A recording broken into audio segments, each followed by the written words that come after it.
We've all been there, sitting in a workshop you were voluntold to attend, tallying the seconds until you're free. The presenter committing death by PowerPoint. We all remember when we're the victims of this workplace crime, but do we realize when we're the ones committing it? Spice up your PowerPoint skills with this 60-second... wait. I think we need something a little longer.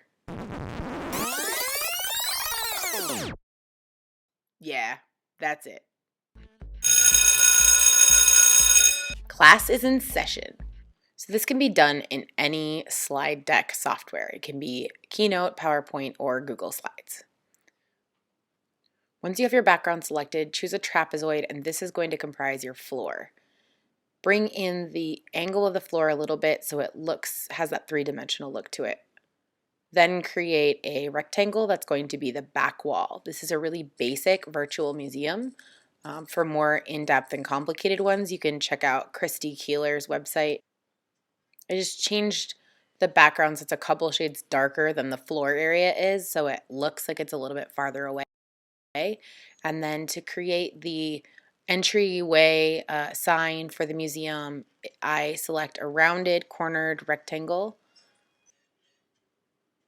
Increase the font so that it's easy to read. And then from there, I might change the background to a blue and then add some poles or lines that can be suspended by. I just choose some straight lines and then make the width of those lines thick so that it looks like they're poles. On some of the desktop software like Keynote or PowerPoint, you can actually add some texturing to features like that so that they look rounded. On the right side, I'm going to add an arrow. This is going to direct me to my next room, and then copy that arrow with Command or Control C and then Command or Control V to paste and point it in the opposite direction. If I highlight the text and choose hyperlink, I can connect it to the next slide, but I have to have a next slide first, so create that second slide. To create the second slide, I'm just going to copy and paste the slide I already have, so I don't have to keep redoing the room over and over. I can always just tweak what I've already created, changing the colors, adding extra walls, adding extra features.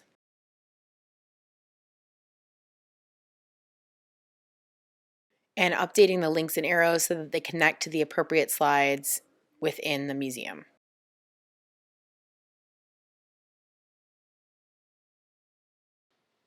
I'm going to add a home button to the middle of the other slides or the other rooms so that if you need to get back to the main page where you can add, say, a table of contents that links to all the rooms, it gives you that option. If you're not so much a linear thinker and you want to jump around from place to place, copying that onto all the pages will allow the user to go back to that original table of contents page. One of the things you'll want to be able to do is add images to your museum, to your gallery. So if you go insert image, and in Google, one of the neat features is to be able to search for images and add images that are already for non-commercial use and have the appropriate copyright. And then you just grab the handles and resize the image to whatever size you need. You can also take any of the elements and arrange them so that they are on top of or in front of other elements by clicking it and going to arrange and then order and bring to front or bring forward, send to back or send backward, so it goes all the way behind all of the other elements. And this creates that layered effect so that it looks like it's three-dimensional. One last neat kind of thing that you can add are if you find images that are that have transparency to them of people, you can make it look like there are people in your museum.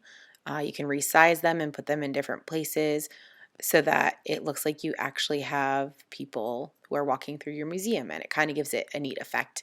You can put them in, by using that arrange and order feature, you can put them in front of signs or behind other things, but you have to look for images that have that transparency.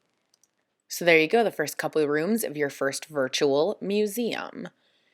If you have other topics, questions, or comments for the Intelligent Hoodlums, please contact us on Twitter at @TrustAHoodlum.